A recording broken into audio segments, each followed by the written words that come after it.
మన జిల్లా రథ సారథి శంకరనారాయణ గారు ఈ సంవత్సరం చూడడం జరిగింది. మరి ఈ సంవత్సరం ఈ ప్రాంతంలో అయితే మరి ఈ రోజు మన ప్రియతమ నేత జననేత జగన్మోహన్ రెడ్డి గారు మనందరి తరఫున ఈ ప్రభుత్వం పైన ఒత్తిడి తీసుకురావడానికి మరి ఈ కార్యక్రమం ఉంది. గిట్టుబాటు ధరలు లేవు, ఇన్పుట్ సబ్సిడీ లేదు. గత సంవత్సరం ఇన్పుట్ సబ్సిడీ మొత్తం చేశాడు, ఇన్సూరెన్స్ లేదు. అలాగే రెండో కూడా ఆలోచించి అవసరం వస్తే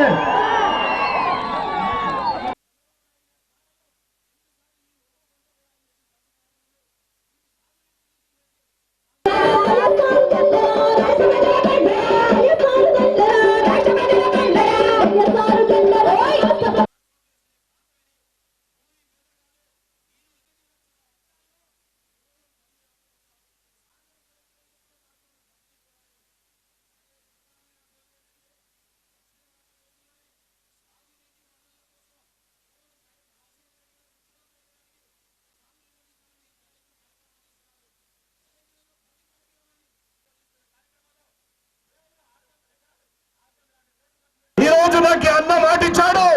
అనంతపురం జిల్లా అయితేనేమి, కర్నూలు జిల్లాలో అయితేనేమి వాల్మీకి సోదరులు ఎక్కువ ఉన్నారు కాబట్టి నేనే నిదర్శనం. వైఎస్ఆర్ కాంగ్రెస్ పార్టీలో నేనే నిదర్శనం. ఒక కులాన్ని కూడా అనుమతిస్తే పంపిస్తాము. ఉరవకొండ నియోజకవర్గ నాయకులకు వేదిక మీద ఎక్కే అవకాశం ఇవ్వండి. జిల్లా నుంచి వచ్చిన వాళ్ళు మా ఉరవకొండ పట్టణ పార్టీ అధ్యక్షులు తిమ్మప్ప గారు వేదిక మీదకి రావాలి.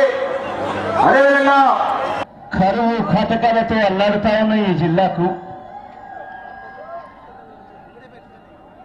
దేశంలోనే అతి తక్కువ వర్షపాతం ఉన్న రాజస్థాన్ లోని జైసల్మేర్ జిల్లాతో పోటీ పడతా ఉన్న ఈ జిల్లాకు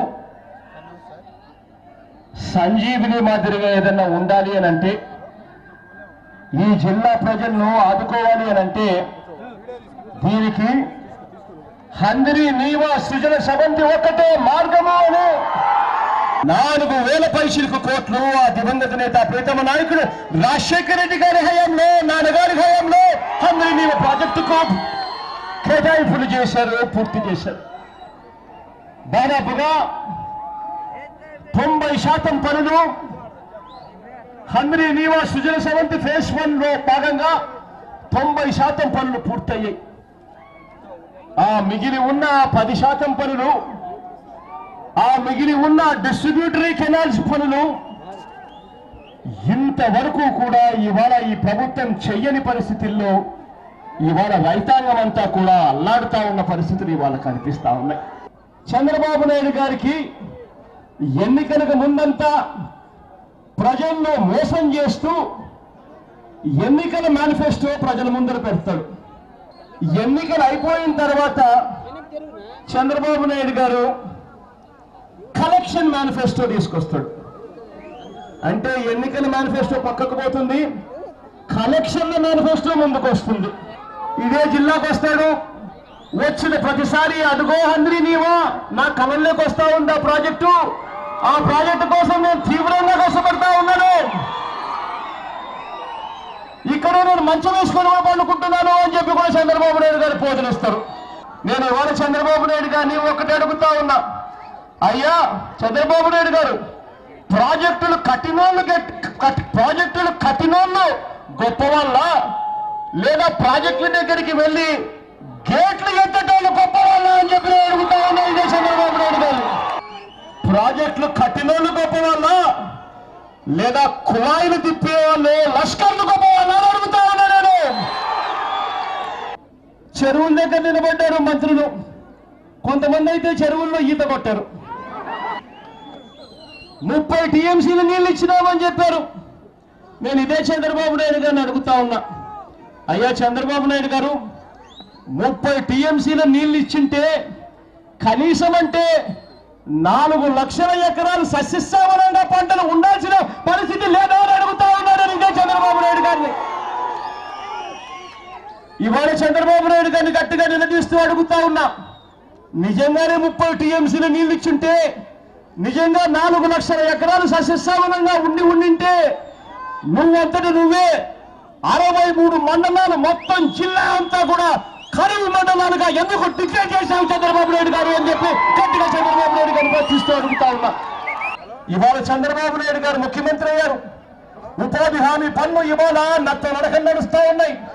98% లేబర్ మీద పెట్టాల్సిన ఇదే ముఖ్యమంత్రి వలసలు పోతున్నారని తెలిసినా, కేరళకు వెళ్లి అడుక్కుంటున్నారు రైతులని తెలిసినా 40% మించి డబ్బులు పెట్టడం లేదు లేబర్ మీద ఇదే చంద్రబాబు నాయుడు గారు. చంద్రబాబు నాయుడు గారు ముఖ్యమంత్రి అవుతూనే ఆయనతో పాటు కరువు వచ్చేస్తుంది. కరువు వచ్చిన రైతులకు మాత్రం ఇన్సూరెన్స్ అంతంత మాత్రంగానే వస్తుంది. కానీ చంద్రబాబు నాయుడు గారు మాత్రం రెయిన్ గన్స్ అంటాడు, వర్షంతో యుద్ధం అంటాడు, దేవుడితో యుద్ధం అంటాడు.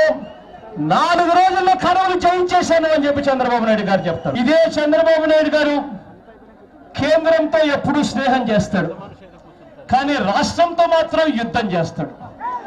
రాష్ట్ర ప్రయోజనాలను తాకట్టు పెడతాడు, రాష్ట్రంతో మాత్రం యుద్ధం చేస్తాడు. ఇదే చంద్రబాబు నాయుడు గారు ముఖ్యమంత్రి అయితే కాంట్రాక్టర్లతో స్నేహం చేస్తాడు, కానీ రైతులతో యుద్ధం చేస్తాడు.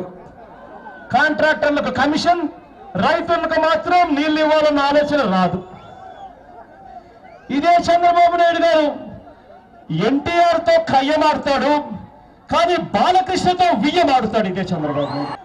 మోడీ గారు బలహీనంగా ఉన్నప్పుడు మోడీతో డి అంటాడు, మోడీ బలంగా ఉన్నప్పుడు మోడీ కాళ్ళు పట్టుకుంటాడు, రాష్ట్రాన్ని తాకట్టు పెట్టేస్తాడు.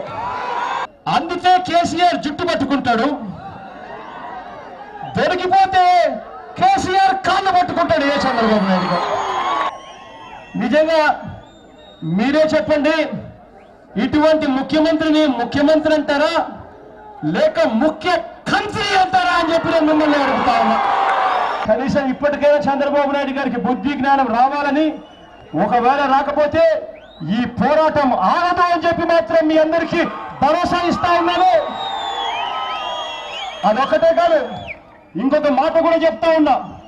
చూస్తూ 3 ఏళ్ళు అయిపోయింది, ఇక 1 సంవత్సరం పోతే ఎలక్షన్ ఇయర్, ఆ తర్వాత వచ్చేది మనందరి ప్రభుత్వం అని చెప్పి మీ అందరికీ గట్టిగా భరోసా ఇచ్చి చెప్తా ఉన్నా.